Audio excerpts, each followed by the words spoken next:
All right, welcome to the 22nd episode of Smashcenter. It's your host Suar from PG Stats, Panda Global, the whole Panda Gambit.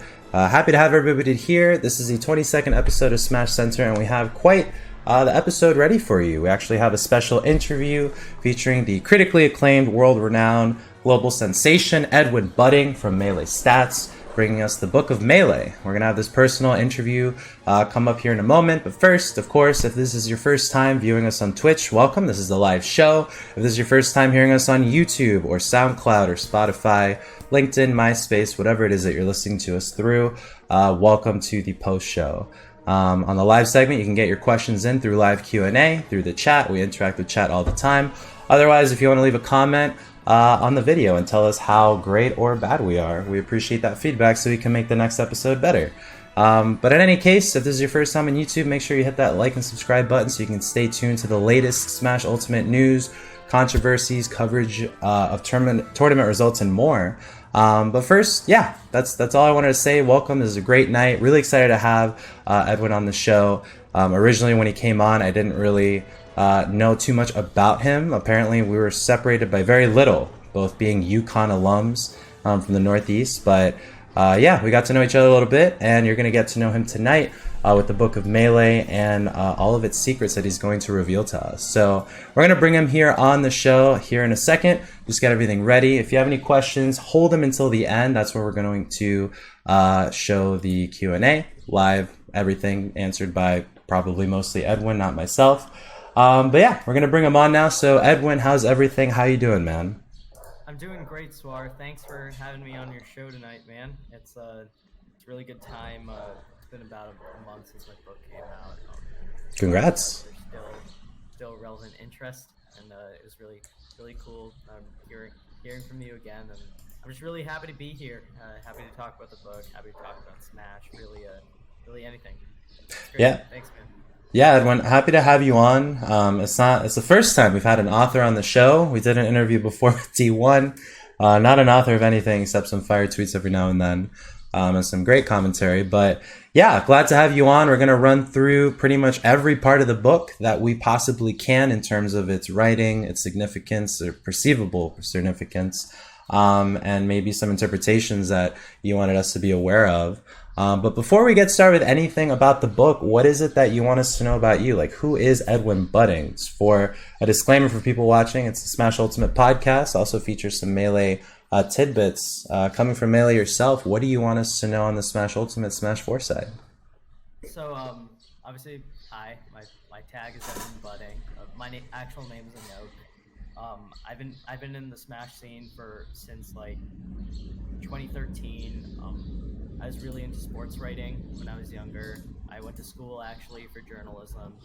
While in school, I stumbled upon competitive Smash, specifically Melee, and I just kind of grew to love playing the game a lot. Eventually sort of became a local TO. I kept competing in Melee. I was part of the Melee games, the sort of intercollegiate bracket for across Melee scenes for different colleges in New England. When I graduated, I didn't have as much time to play anymore, but I still wanted to pursue writing on the side, at least as a hobby. And eventually, after writing a few Melee articles, specifically about Melee history, I just thought to myself, why not write a book of Melee history, since Melee is one of the few games that can actually say it's been around long enough to merit a book dedicated to just its results and the history of its best players and the scene structure and everything. So in late 2016, I started working on a book that was just all about Melee history, inspired not just by the Smash doc, but also by sort of my own knowledge of sports history, having read books like the Book of Basketball for the NBA before, Thinking Man's Guide to Pro Football. Mm-hmm. And I really just wanted to tell the story of Melee, because not just as someone that was part of the scene and an active player, but also as just someone who loves history, who loves competition, competitive histories. And lo and behold, just a month ago, it finally came out. Yeah.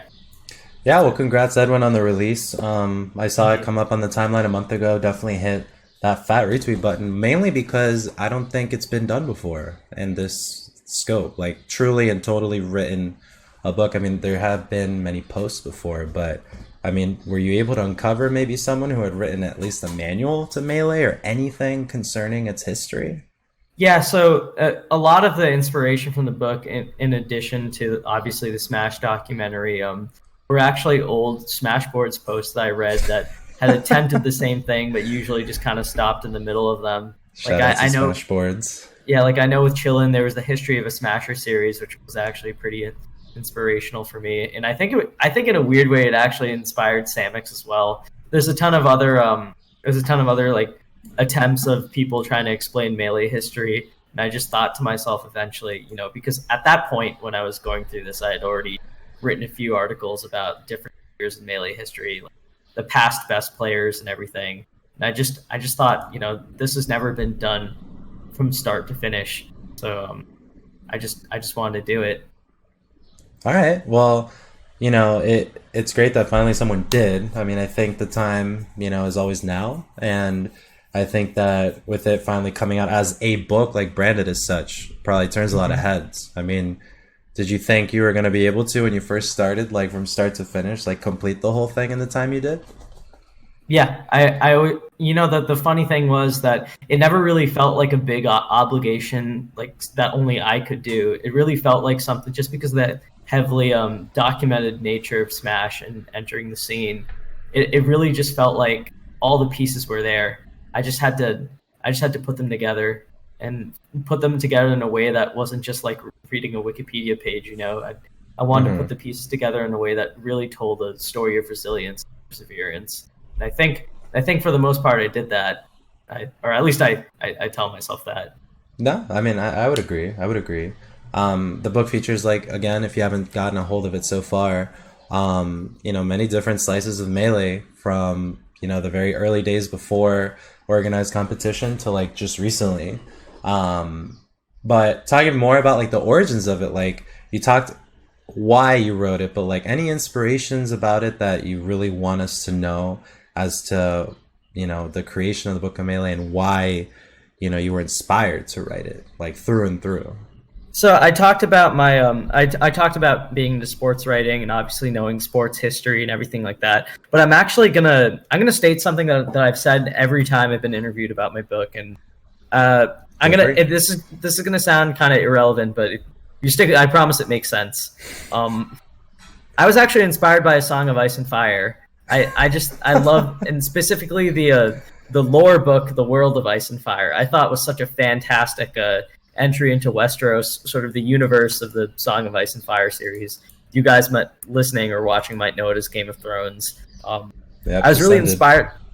I was inspired by by sort of the world building, like not just knowing the characters and not just knowing the high level things, but seeing that the world in which the characters inhabited was living, it was dynamic. But the thing is, Melee actually is real, and Smash is real. These storylines are still going on. Like a lot of these things happen in real life. It's like its own little world, and it's all there. Anyone can access it. If you explain to someone that the niche of Smash. Okay, if you explain to someone that you could make a top 10 Smash raps list, like, and they weren't in Smash, they wouldn't believe you. It would just sound so absurd and ridiculous, but it's there. Like we have almost 20 years of this, and I just think like more than just being compared to another esport or another area of competition, Smash, like it really, and I wrote this specifically about Melee because it's one of the longest documented gaming niches. Like I think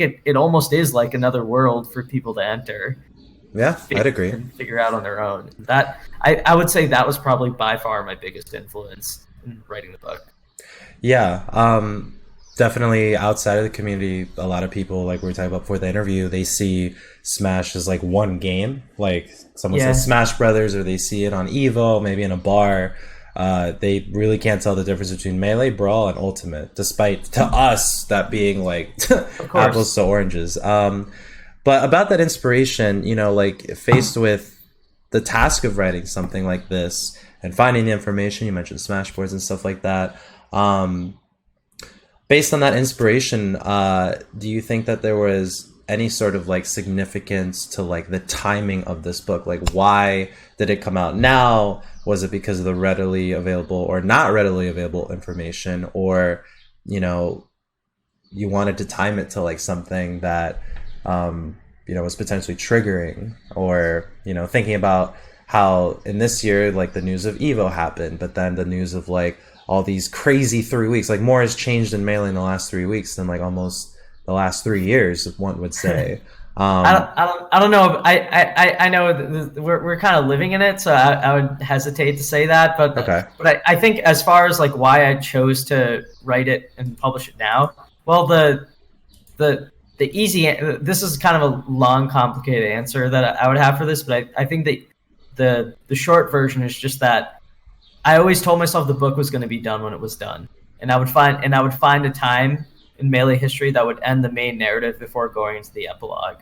And it just so happened that when I was writing the book, I didn't know how to end it because Melee history kept going on, right? So I struggled with that for a really long time, and I struggled with finding a good ending point. And I struggled with finding what details earlier in the book would fit into that ending point. And that changed when Genesis 5 happened. When Genesis 5 happened, and when Plup won Genesis 5, I just thought to myself, this is the beginning of a new era. This is going to be the end of the main narrative. And then I spent the next year just literally reading the same words that I wrote over and over again, and editing it. And in the initial launch of the book, there were still typos because I'd spent so much time editing myself. Oh, you go crazy. Paying other people to, you know, it's tough to manage this on the side with a full-time gig, with a relationship and everything. But it was like I managed to do it, and I don't think it's because like I had anything special about me. It was just literally just like discipline and dedication. You know? Yeah, I respect it a ton. I mean, I myself, like looking at spreadsheets for too long, you just make the silliest mistakes because you're just so tunneled. But speaking more about the book in terms of like it's like certain aspects of it. So if you haven't seen the book before, viewers at home, etc., there's 26 chapters, and the first chapter is titled Before Melee, and the last chapter is titled The End of an Era. The end of the era dating from August 2017 to January 2018, and before Melee going as far back as January 1999. One chapter I want to talk about, we could talk about several, but one that really stood out to me was, you know, the chapter on Apex 2015. Like, one of my favorites to write. Bring us there, because Apex 2015 from a Smash 4 Ultimate side, I mean, Ultimate is Smash 4 in terms of community, plus some new people. We kind of like saw it on the sidelines. There was this like tournament, and the Apex series was like the biggest thing in the Northeast, obviously in Tri-State, and then the roof is falling. Like, what happened that day, and what was writing about it like? Because, I mean, it was tragic in some aspects, but also like the greatest thing ever in the same weekend. Well, and I think the story of Apex is so beautiful because and ugly at the same. It's so fitting for the scene because it highlights so many of our biggest problems facing us, but also the strengths we have to overcome them, or not even so much overcome them as much as stay resilient through those problems. I think that's why it's such a powerful moment in Melee history, because it embodies the very grassroots, like raw drive and passion for the game that our scene had. Like if you think about it, this was a tournament that Nintendo was going to sponsor. It was one of the biggest Smash events, if not the biggest overall Smash event ever. And for everything of it to go wrong between the weather, the terrible, the rushed scheduling, the switching venues, like that, like a lot of like it wasn't new for Melee tournaments to have that kind of shit happen. Like that. Like in previous tournaments, they had to switch venues midway through events. Like Smash for a long time was, you know, that this is one of the things I learned, or not so much learned, but as much as realized while writing the book. Smash was a young scene and an immature scene for a really long time. Like the things that were keeping the scene alive was literally just passion for the game, and a lot of that is embodied in the story of Apex. Because it was passion for the game, but it was also at this time that the scene had grown up. There was leadership, like there was leadership, and you know I criticize Smash leadership all the time, but like in this case they really pulled through to make the most out of a messy situation.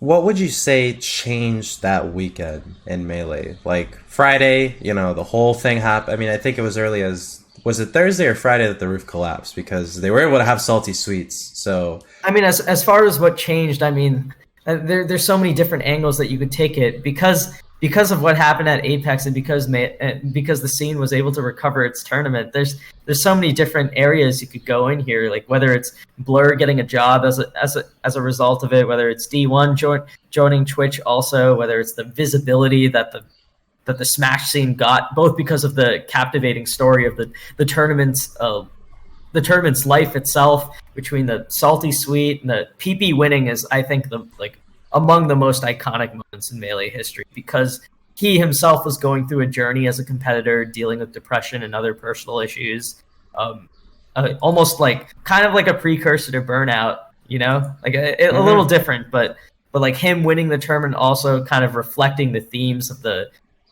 event's life itself. There's a lot that really embodies the problems and the strengths of Smash that are within that tournament, and this is without even going to the can of worms of why its initial organizer and head TO had to disgracefully leave before the event. I know. I forgot. I didn't forget Alex Strife. Pretty much all around trash bag. But it was just crazy that on top of that was the person kind of at the helm. I know that whatever the war room was that night, with everybody trying to figure out how to make this tournament happen.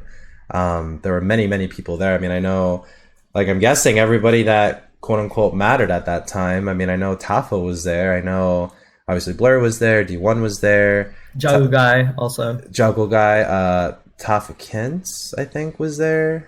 Or it was all of it. It was Toph and Scar, so everybody, everybody. Yeah.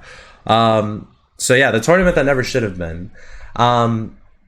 And yeah, I guess there's no real, I was reading earlier, Chillin', that was the famous birthing of the My B meme. Yeah.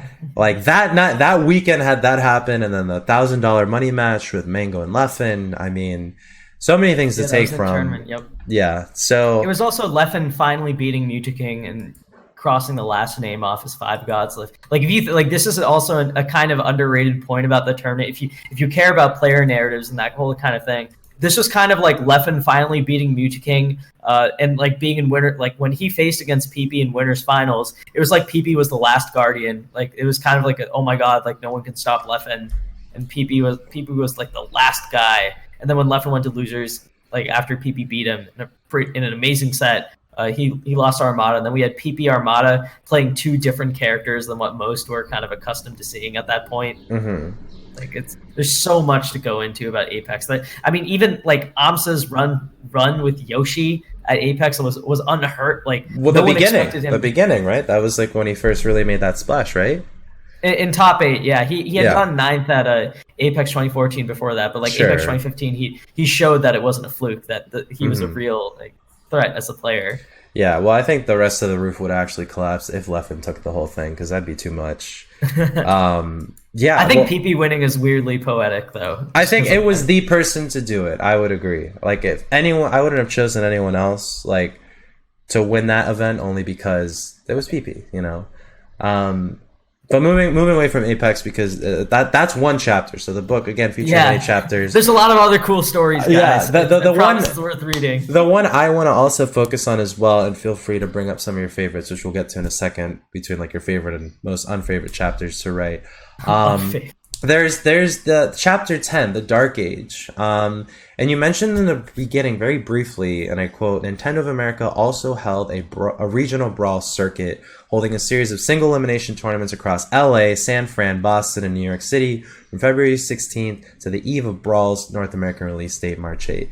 Now, this sounds strangely familiar, because as you read more in the chapter, you start to see that this circuit, this whole planned event, this whole Nintendo sponsored thing, it was not in line with the community's ideals. No, not at all. I want you to sort of take us through that, because we're feeling that now a little bit, because in Ultimate, the Nintendo Smash Open finals, which Coney and Vicky Kitty and EE were commentating, 3v3, there's items, there's this, there's that.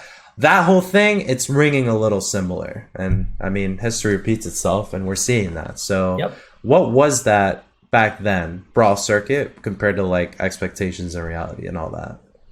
Well, one of the things that's really important to note back then is I think now we as a, like, not just Melee, but the Smash scene as a whole has kind of gotten, like, we don't have that much, I don't want to say faith because because it's implying a negative connotation, even though like that's how I would personally see it.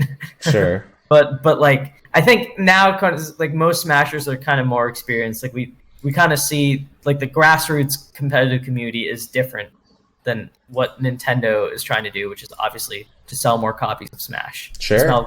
To sell more copies of the latest game. But at that point in time in Brawl, like no one knew that Nintendo was gonna, like, you know, at that point in time, nobody thought that Brawl was going to basically be to Melee players what they saw as a complete repudiation of what they loved about Melee, right? And I'm not saying Brawl is a bad game. I'm different game. Yeah, I'm saying for competitive Melee players, Brawl was just completely different, and it was clearly made with a different kind of attention to detail in other areas. Yeah, a different audience. Weren't attracted to. Not Melee 2 at all. Not Melee 2. No, not at all. And I think that's what a lot of competitive Melee players thought might happen.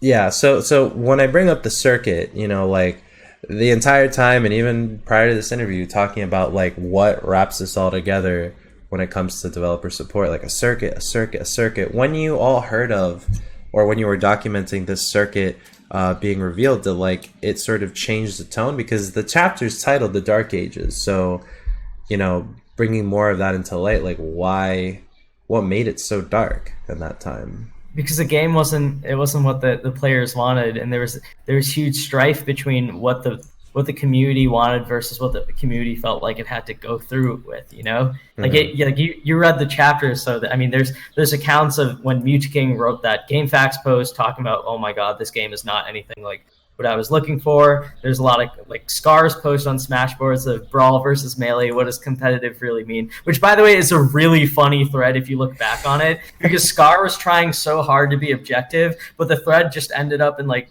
posters flaming each other across different communities, because everyone was like so much younger back then too. So it was just it devolved into a complete mess. But it split the community, you know, because people felt like, hey, you know, this is the new game. Like, you should really give it more of a chance. Like, we don't know what kind of techniques are going to be found in it. We don't know what the metagame is going to look like 5 years from now. You should really get with the times. And it split the community for a while, and it split TOs. Like, TOs, you know, it's easy to say, well, why don't you just run both games at the end? But this is at a time when, like, we didn't have arenas, and we didn't have, like, huge venues like in your local scene. You'd be lucky if you could get a restaurant basement with like 15 guys, you know. And especially if you have cross entrance across game, it just makes it hard to organize tournaments there. So like the Smash community as a whole, like Brawl really did split the scene. It brought a lot of new players too. It wasn't all bad. Like it brought some very important community members to the Smash scene as a whole, and to Melee. But you know, it was a point of contention, because again, it was all about community expectations for what the game would turn like. It was expectations for how they should be responding, what the future of the community would look like. It was about whether you know, like, does Melee have anything else in the tank? And obviously, as we found out, the answer was yes. But it was just a really turbulent time that no one knew what was going to happen. Pound 3 was meant to be the last hurrah of Melee. You know, this is one of the things I have a small gripe with the Smash talk about. They portray the revival of Melee like the last hurrah, but the last hurrah happened. It was Pound 3. So take us through that, like Pound 3, like what was the significance of that, like as a Melee player? So Pound 3 was right before Brawl came out in North America.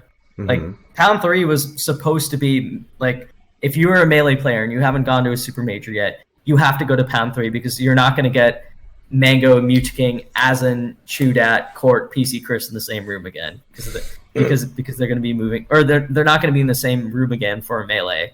Mm-hmm. And at the end of Pound 3, when when Mango and King played Jigglypuff Dittos on Brinstar, it's surreal, right? Like this is a game that at that point, even in 2008, it had seen Ken versus Bomb Soldier, it had seen PC Chris, it had seen Zelgatus and Shine Blind. It was still a technical game for the era. So for it to end at the time, again, for it to end in a Jigglypuff Ditto on Brinstar, all the possible things, like it was unbelievable at the time. Like, what? Really? This is what the last gasp of Melee was? And as history shows us, like, that was not it. We actually had a decade to go. We had a decade to go, and we're still going. Yeah, no signs of slowing down. Yeah, so it's just, I think, dare I say it, that was also the start of like what would become the Smash 4 community too, because with Brawl deviating so much from like the supposed like perfect Smash lineage, it seems like everybody got housed in that when Smash 4 came out. Throughout the book, did you happen to address Smash 4? I know like you go into the years where Smash 4 was out, but you were focusing. I don't go into detail Melee. too much, but okay. I mentioned the E3 Invitational when it came out. I mentioned the impact of obviously a new game on the Smash community. I think one thing that's really critical to note here is I talked about Brawl and its release creating a division within the Smash community, but I think by the time, and having lived through it, like by the time 4 came out, there weren't, it was two different houses. Yeah, it's two different houses, and it was okay because at that point, like, Melee players weren't looking for anything else, and they weren't expecting to look for anything else. Like, like if a game like Melee survives a sequel, the existence of another one is not gonna deter Melee players. Yeah, and we saw that. We did see some Melee players try it out, but then eventually they dropped it, which is a little different from, we won't talk about it too much, but a little different from Ultimate, because Ultimate has a bit better crossover. Yeah, there are still some casters that cast in it, like Vish. Dipping in both. Player-wise, I mean, I think Smash Ultimate Summit was the last, like, we're going to see Melee players playing Smash Ultimate at that level. Otherwise, they keep drowning in, like, top 32, top 64. But there's just leave Wizzy and Leffen are out here. Yeah, Wizzy and Leffen, they're out here, but they've always kind of, I mean, they're expected to, but you were never going to see, like, Mango on the PGR for Ultimate, which some people considered, but... moving on as we go through the book, was there a chapter in particular we might have talked about already, like your favorite chapter to write, like the chapter that was like you wrote it, you sat down, you didn't even edit it, and you were like, wow, that was it? So there are 4 chapters that I really enjoyed writing. The first one we talked about was the Apex one. Okay. I think the other 3 I really loved writing were the epilogue. The epilogue I had to hold back a lot, and I think that's why I was really proud of it. Because there was a lot I wanted to say, and I had to hone it down to the most important. I think I managed to do that. So, and the epilogue is basically just a catch up to the scene up to that point, up to Genesis 6, of just what happened since Plup's victory. That was another one of my favorites to write. The other 2 that I really enjoyed writing were Mango's sort of like homecoming, or not homecoming.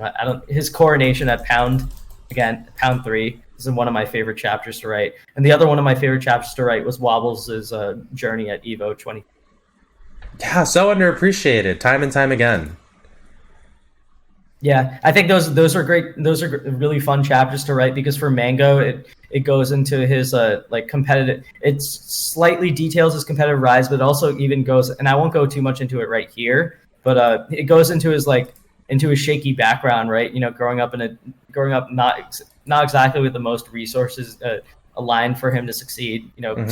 Single parent and everything, not necessarily in the best education district. Finding a way out of his situation with Melee and kind of like a little escape. Him flying all the way to the East Coast, not doing well in pools, being demotivating, being heckled, but like slowly making his way through losers and beating everyone is actually pretty magical. And Wobbles' journey to sort of accept himself as a competitor and know that it's okay not to always win, as long as you try your hardest, no regrets. As cliche as it sounds, that's true. I think there's a lot of beauty in Wobbles as a chapter, especially because he's not one of the main like narrative drivers that I focus on. So for the most important, like the Melee's renaissance moment and returning to EVO, to actually be his story and not from the perspective of Mango or someone else, I think is actually very powerful when juxtaposed with everything else. Because the book is basically framing the story of the Melee community through its greatest players and leaders, right? Mm-hmm. So you would expect its greatest players and leaders to be the central driver of its revival moment. But I like the risk that I took in having Wobbles be the main perspective in that chapter, and I know it actually like alienated some people. Like I had a few friends reach out to me and they're like, "Hey, this chapter is good, but why'd you make it about Wobbles and not about Mango winning the tournament?" Mm-hmm. And it was I don't know how you took it, but it was a creative risk that I wanted to take. Well, there's a perceived respect to Wobbles, and character aside and everything else, and him even coining the term of wobbling. Like, he has always approached the scene very even-handedly, and I think has served as like a good cerebral point for many people. So I thought the perspective was really great. I think to like do it from like the Mango H box would be easy. But yeah, Wobbles of course has written about it, and I talked to him about it, and I just thought his own journey to accept himself as a competitor and love competition and not like hate himself because of his shortcomings or whatever. Yeah. And I think those themes fit better with the story of the Melee community than just, although there is that element to like, there's almost like a suggestion of destiny, right? When Mango, because I still write in the chapter when Mango beats Armada like whispers in his ear, like, "I want you to win the tournament. It's not me." So like it almost creates like this sort of emotional juxtaposition between Wobbles' journey on this huge underdog run and Mango accepting himself as the face of the scene and like finally coming back and winning the tournament. Mm-hmm. Yeah, I think that the perspective was unique, and maybe in the DVD copy we'll get a different story with Mango. So on that note, the Melee doc. So that is of course like one of the like monolithic sources of information when it comes to Smash history.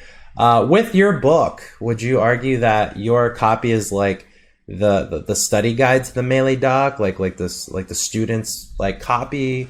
Does it pretty much ride along with it, or does it diverge totally and hit more on behind the scenes, or is it the other way around? Like, how would you? I think my book is for people that saw the documentary but want to know the lore of the Melee scene. It's like the doc might be their intro to the scene, but I think the book is basically for three audiences, right? The first one are basically people who have no idea, or there are people who have already seen the doc but may not know the details and may want to learn a little more about like the nuances behind how the scene developed, like more like the doc does emotional storytelling very well, and it builds characters really well. But the way I wrote the book was a little more detached and more just based on results, based on just developments within the scene structure itself, and how top players reflected the community growth overall, like their successes and failures. So I took a little bit more of a detached approach. So I would like to think that my book is kind of more like the expanded lore Melee history, if the documentary is just like a basic introduction. An amazing introduction to the scene, by the way, but still, just by virtue of it being a documentary, it is limited in what it can tell in its format. Yeah, I think I would definitely. So I felt that at many points too. So that would be my first target audience, and the second target audience would be for older Smash players or people who are competitors in the scene who heard local legends, like growing up and want a nostalgia trip. I didn't want to just write this book to sell the Melee scene or the Smash scene. I wanted to really do the people that I write about in the community that I write about justice by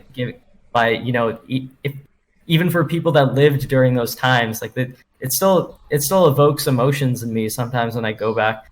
Just out of curiosity, I'll be looking up old tournament videos or even just like reading stuff, like old articles and everything, and I'll still feel something in my heart when I read something about like a huge turn, like Leffen winning a CEO in his first American major. Yeah. Like that. So it wasn't just about introducing people to the scene. I really wanted my book to be a artifact of a relic of our scene's history. Yeah, I like the historian approach. I think it's pretty evident as like it's not storytelling so much as it is just like establishing a timeline. So I definitely see that complementing the Melee doc a lot. Were there any chapters? Did you finish your audiences in terms of targeting? That Yeah, those are the was main two. But the new third old one, the heads, third and one then will. The third one, when you talk about why read our next topic, I'll go into it then. sure. Hmm.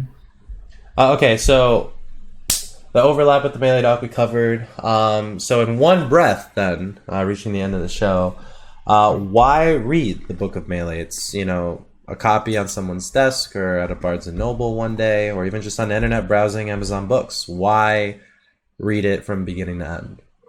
Because Melee's my favorite, and I think, or not because Melee's my favorite game. No, because Melee is among the most rewarding time investments I think anyone could ever have. Whether it's playing the game, practicing, going to your locals, organizing events, meeting other people, writing about it online, watching Melee streams. Any way you can get involved in Melee, the sheer amount of history and the sheer amount of freedom you have to make your impact on the scene, the sheer amount of potential, like easy access as far as resources, learning about the scene, getting up to speed and everything. Melee is and I mentioned this before, and this is my third audience that I wanted to write the book for. I wanted to write the book for people who Melee or Smash or whatever is their fifth favorite hobby, but they have like four other things that they do before. Like they might watch Super Major Top 8s or they might watch like highlight videos on YouTube. This book is written for those people who tell them that this is actually like Harry Potter in real life. This is an amazing world that anyone can enter. Anyone can enter and anyone can make an impact. No one can tell you like not to do something. You can really do it. This book embodies I tried to make this book embody the grassroots of bootstraps, like do it yourself. Like no one has any authority over you. And Melee as a game is kind of like that too. You know that I don't want to go into like too much about the game itself, but it's when you play it, like you feel free, you feel like you can do anything. And in the community, you can really feel like that too. And I think that would be my pitch to why I read the Book of Melee, because it's an explanation of how liberating being part of this and what made it liberating for tens of thousands, not more people. Yeah, no, I definitely echo a lot of that. I think that it is true. Do what you want and when you want to. And if someone hasn't done it yet, be the first person. So I really appreciate that perspective you brought on, because I think living in it is like weird. And now that you've been able to see that, at least for your community now, give you 20 years of history, how the other community develops alongside it, which Brawl started just like a little bit ago, like what that'll be like. And again, just do it yourself, grassroots, without any sort of support in sight or like on the horizon. I think that's a pretty beautiful message that you put. It just really is. It really is just about the freedom you have playing the game and being within the scene. I think that's the biggest thing. It's so liberating, and just reading the Book of Melee. If you get to the ending, like I really think the central premise of like that I initially had writing the book was actually trying to explain to myself why Melee, right, or why be involved. And I think that I don't want to give away my answer at the end of the book, but I just think it really is. It's not just like being part of another competitive gaming niche, and it's really like it's not like watching the sport. It really is like its own universe where you whoever you want it. And I think that would be my pitch. It's not, being part of the scene, it's not comparable to playing another video game. It really is like its own world that you can explore and find beauty in. Yeah, very freeform through and through. Not to, I guess, come crashing down with anything negative, but was there anything about the book that was particularly hard, or anything about the history of Melee that was like kind of ugly, that like kept you going because this is important to tell, both the good, the bad, the middle? Like, was there anything really that kind of made you grimace throughout? there's a lot to grimace about it by far, and a lot that I don't think if I'm being frank with you, I didn't go into too much detail on in the book because I didn't think it was an appropriate medium to talk about it. But I've been pretty vocal online about the gender disparity across Melee, and I think there are so many different ways that I could go on about this, whether it's about like how other smashers treat women, queer folk, etc. But I think the biggest thing that really stood out is the fact, like while writing this book, that is ugly, is the fact that our scene has to take a huge L when it comes to gender disparity and how male dominated we are. That is a undeniable element of our scene. If you read old Smashboards posts or you go through old combo videos, it's very easy to find that the scene was heavily dominated by men, and it was extremely, you could call it benevolent or whatever, or like just immature at the time, but it was still sexist, it was homophobic, it was transphobic, etc. All those things, and I think the scene is start making a lot of progress, and it's much better now than it was, and I touch upon it a little bit at the end of my book. But if I had any regret about writing the book, it's that I wish I had, I'm someone that's spoken out a lot about these kinds of things. And I wish that I had done a more adequate job, or I wish I had more time to find a way to incorporate that into the book. But I actually, I just couldn't find a way to do it in a meaningful or tasteful manner. So I think the darkest side of Melee history, just because it encompasses so many other issues, would just be the fact that it has been, and it still is in many ways, a boys' club. Mm-hmm. I hope that changes. And I think it is slowly changing. I talk at the end of the book about prominent women players who have done well, and I really hope that continues, and that we encourage those kinds of things, and we encourage women and queer folk, etc., to play and be a part of our scene. That would be the darkest side of our scene's history, I think, by far. Yeah, I mean, the advent of Smash Sisters, getting a lot of people with their jimmies wrestled, asking for the men's bracket, and it's this has always been the men's bracket. It's like literally just go to your local. Go to your local. That's the. But I think I wouldn't beat yourself too much about it.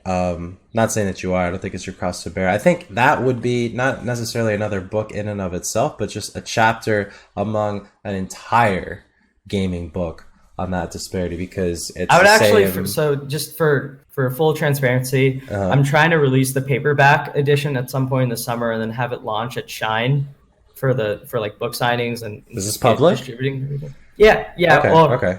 Like, is this announcement public? Like, what you're saying right now, is this public? Can we see it somewhere? Oh, no, I'm just kind of telling you ahead of time before the official announcement. But yeah, so I'm releasing paperback edition, but I also am working on a hardcover copy that's going to be a little like, it'll have like, not, I shouldn't say extended chapters. It'll just be more like, it'll also feature some of my work on Melee Stats, and over at Melee Stats in my old blog, in which I used to write about Melee history before I started writing about the book. One of the things I really wanted to do is just a chapter on women in Smash, just talking about their history, and not just the history of Smash Sisters, but the history of prominent people like Kupo, who is I believe is Peach. Yeah, I think of Peach, and maybe she had a secondary Sheik. I forget. I'll have to check on my notes again.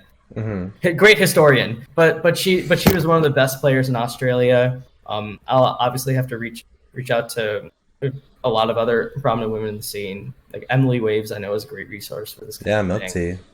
Yeah, and Milk Tea, of course, who is, by the way, UConn alumni. Are you serious? Yeah, Milk Tea's from UConn. Oh, that's hilarious. I reached out to her about career advice like 2 years ago when I was going through a huge personal crisis. Like, yeah, I should do Smash full time, and I did not end up doing Smash full time, but I ended up writing a book, which is pretty cool, and you should still read it. So pop up, yeah, no, that's great that you have like an extended like director's edition, author's edition, or whatever you would call it in the book way, just like the full book. But But I was Suar, just so you know, by the way, the original copy of the book was like 200 pages. I had to cut it down to to like, I think that my final Word doc was like 101 or something. So I cut out like half the book. Yikers Island, dude. Because it went into like regional histories, but it just became really cluttered. Sure. Well, for the best. Something I wanted to get into before Q&A, or just one final point. Like in talking about all that history, I was just saying that like I think Melee or like FGC or fighting games, like that disparity in women would be a part of like a larger book of like just gaming in general disparity in women, and like FGC would be its own chapter, because like League, you face the same thing, like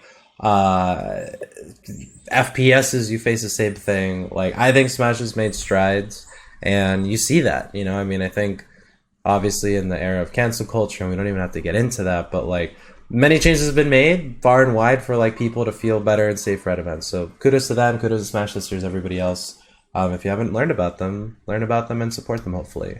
But quick Q&A. I think my way of just the last thing I want to say is I think one of the things I really hope that my book does is get people who aren't just Melee. That's my if I can even get like a single woman who has heard about Melee, which she hasn't been inspired to enter the scene yet. If I can even just get that hypothetical woman to join her local scene or become involved in some way, it'd be really cool.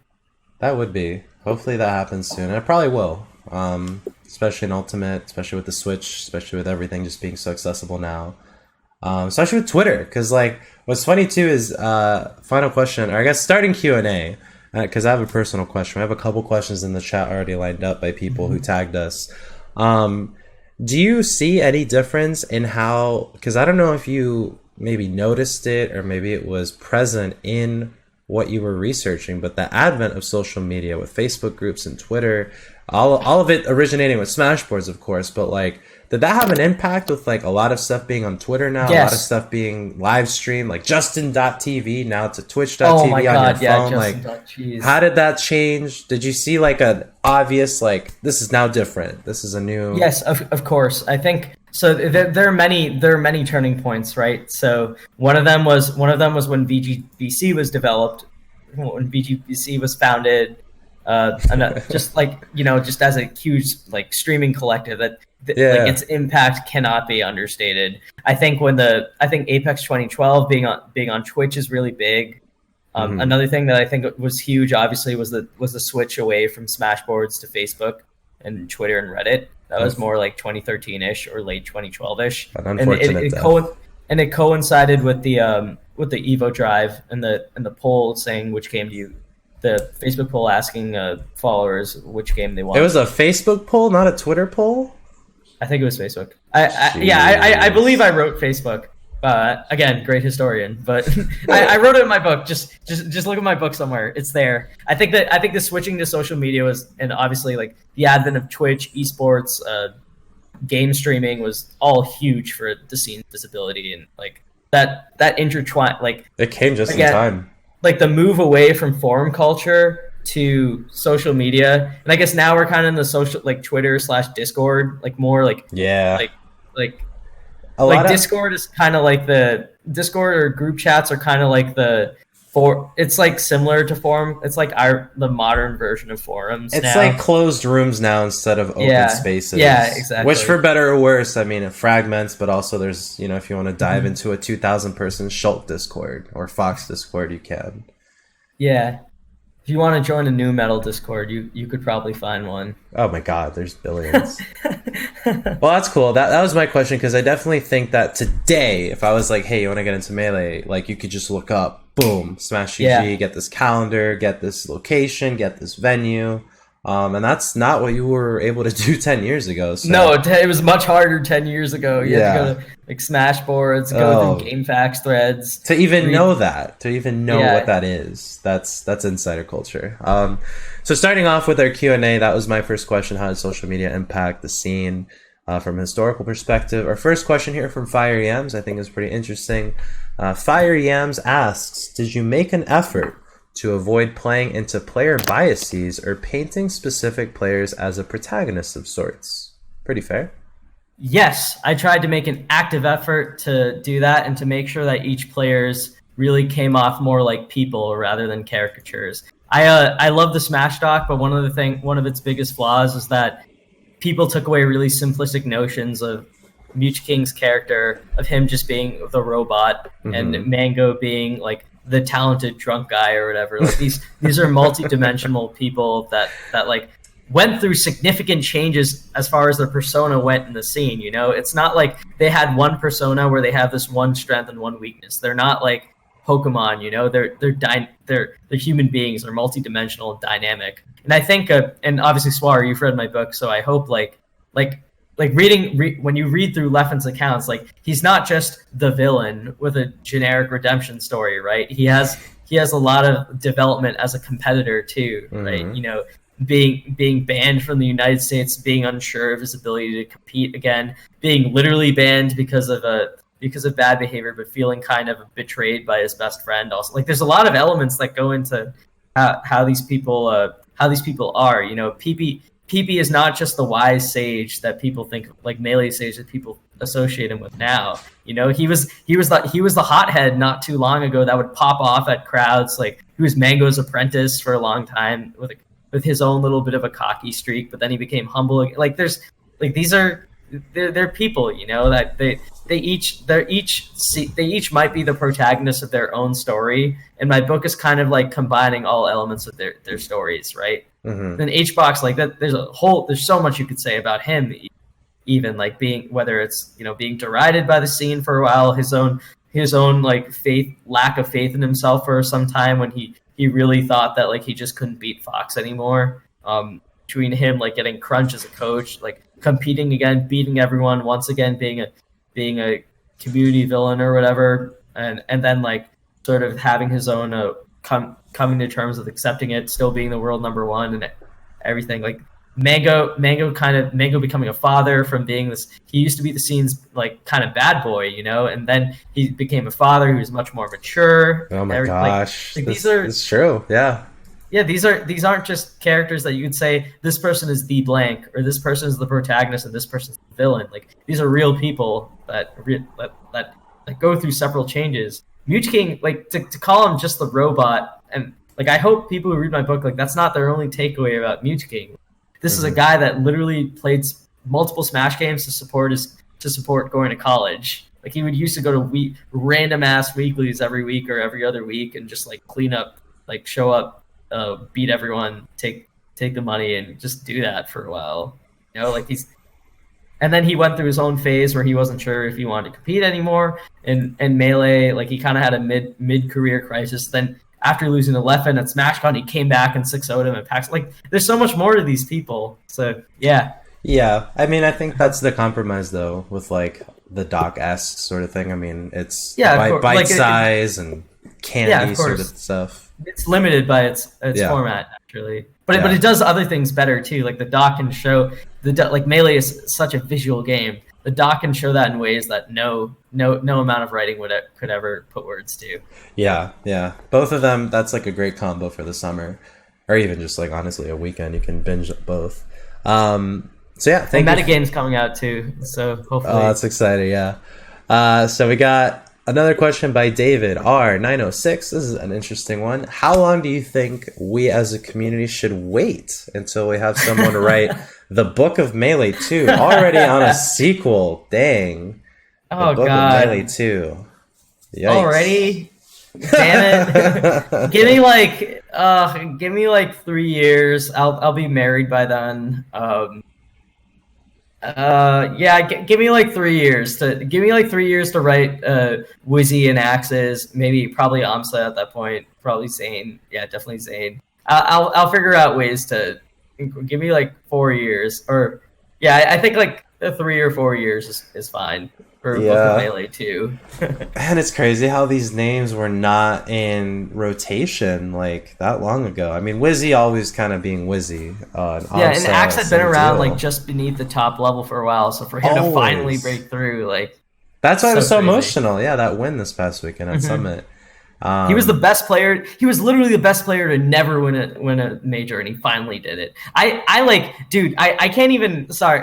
So in case the audience doesn't know, I used to write a weekly column every week for about a year. I actually am a bit on break lately from doing that. Pika's doing that, although he hasn't been able to get his column up in time this week just because of some personal emergencies. But So for Axe to win, like there was a period of time where I straight up thought it was never gonna happen. Like I literally thought like Pikachu couldn't do it, and I'm so glad that he proved me and so many other people wrong. yeah, I mean, what a crazy thing to witness. Mm-hmm. And it's also Axe, which is like so deserved. So yeah, thank you for that question, David R906. We got one more in case pretty much rounds us up to the time. The underscore sob underscore 88. Do you think Armada was the reason Axe never won a major until this Sunday? Big fan of MMM, by the way. Oh, thank you, Saab. It's complicated to answer this because I don't want to take away Axe's credit for winning Summit Of course, of course. because he doesn't have any control over how other competitors feel or whether people drop out of competing entirely. So I think the biggest reason why Axe never won a major before was because of Armada and Hungry Box. You know, like those two were just. There were times where like that Axe would bring it close with them, but there were so many times where we were watching their sets, it was just brutal. Like it really looked like it was. It never even felt like a knock on Axe as much as just Pikachu can't do it, and if Pikachu can, it just requires him to literally play perfect. So I Tass. think inevitably, Armada not being there does help Axe because that's historically someone he's never beaten and his hardest opponent. But at the same time, if we were to play that game, we also have to think about like how much the field has advanced since Armada's retirement and how Armada would hold up against everyone else. So, you know, I think in today's metagame, and in practice, Armada might remain as dominant, but you can't. I don't think you can discount like Armada dropping out of competition as a fluke as much as a natural like evolution in the metagame, or maybe not so much metagame, but just the competitive field. That was something out of Axe's control. So I think Armada was objectively the biggest like competitive roadblock for Axe, but I don't think it detracts from his victory at all. If that makes sense. I mean, he did everything else on the quest tree Yeah, that weekend. he didn't beat HBox, but again, like it doesn't. Sure. If HBox doesn't get to him, and HBox right now is kind of in the middle of a slump, like it doesn't, it doesn't take away from the victory. Yeah, So. I definitely agree. Well, congrats to Axe in any case. Mm-hmm. Would be interesting to see Armada enter, but I mean, he did retire, but he might surprise us this summer. Who knows? Yeah, as far as that goes, I mean that'll tie up the Q&A. That'll tie up the interview. Is there anything, Edwin, that you really want to just like say, pound your chest over? Like again, congrats. It's been a month out. We're gonna see Thank how the you. summer sort of rolls in. I mean, what words do you have for your readers, for your fans, for anyone you want? Thank you guys so much. There were so many points where I wasn't sure whether I wasn't sure whether people would support me. I wasn't sure whether I would do a good job or not. But just the feedback and overwhelmingly positive response I've gotten from so many people, the thousands of downloads I've gotten from the book has just really floored me, and that I actually it means a lot to me. Not because it's my accomplishment or whatever, but because I just view the existence of a long form journalism, writing and history keeping and storytelling in Melee is so integral to our scene's identity and survival. So it wasn't really the fact that like I did it as much as I just really valued the potential existence of such a book.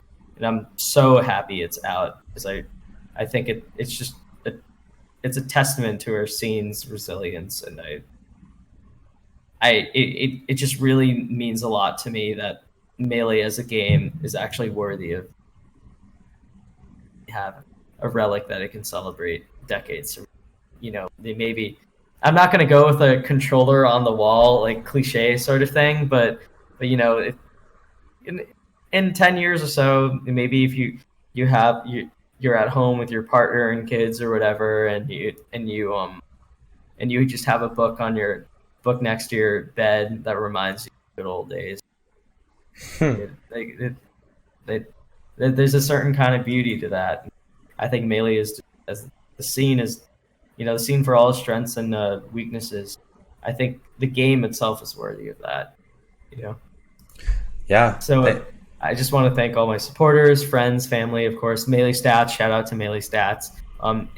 You guys can follow me at my Twitter at Edwin_Budding. I'll be posting book updates there. Mm-hmm. Check out the Melee Stats website. This is right now.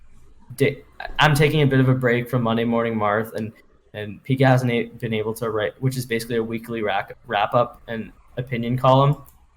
And Pika writes those now, but he hasn't able to get this up this week yet. But hopefully it'll be up soon. Dingus Master writes When's Melee, which is a weekend preview that's been done actually for the last 3 years or so. He does a great job of previewing every weekend for what the biggest tournaments are, each region, including major tournaments. Shout out to everyone in Melee Stats crew. Shout out to Gimme That Wheat for doing the Melee Stats Deep Dives podcast, which we host kind of bi-weekly, but sort of semi-frequently, with just kind of previewing big tournaments, recapping big ones, sometimes having special guests on.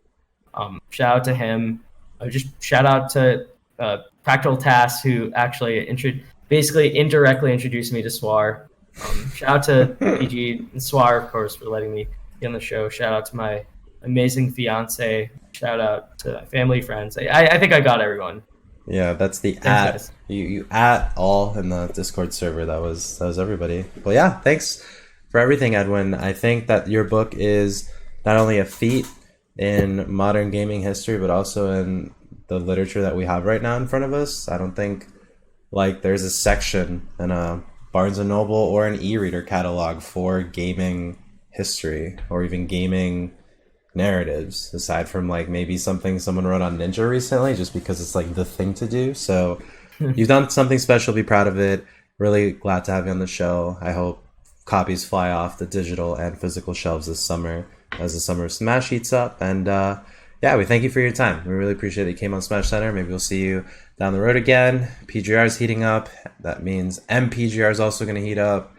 No one can figure out who's number 1 or number 2 in either game, so we'll probably be talking pretty soon. Yeah, that's another episode. Yeah, so thanks, guys. Yeah, thanks again. We'll go ahead and do the sign out. So yeah, that was it. That was episode 22 on the podcast of Smashcenter. Your host Suar, bringing you the best that we possibly can when it comes to Smash coverage, Smash controversy, results, and more. Make sure if you're on YouTube, you hit that like and subscribe button so you can get the updates for the next Smashcenter, or you can just, again, see anytime we come on live on Twitch, and you can be a part of the show. Thanks to everybody who was on the Q&A tonight. Really good questions that we got, and next week, if you want to ask again, go ahead, be a part of the chat, or DM me on Twitter at PG_Suar. That'll be it for the show, though. So hope you enjoyed it. VODs will be available online. We'll be on YouTube, SoundCloud, Forbes magazine, People magazine, everything. So have a good night. Tell someone you love them. Appreciate you coming on the show. Smashcenter episode 22 is now over. Please enjoy your weekend, your week, whatever. Or if you're watching this and it's Monday because you missed last week, do your thing. See you next time. Love y'all, and peace.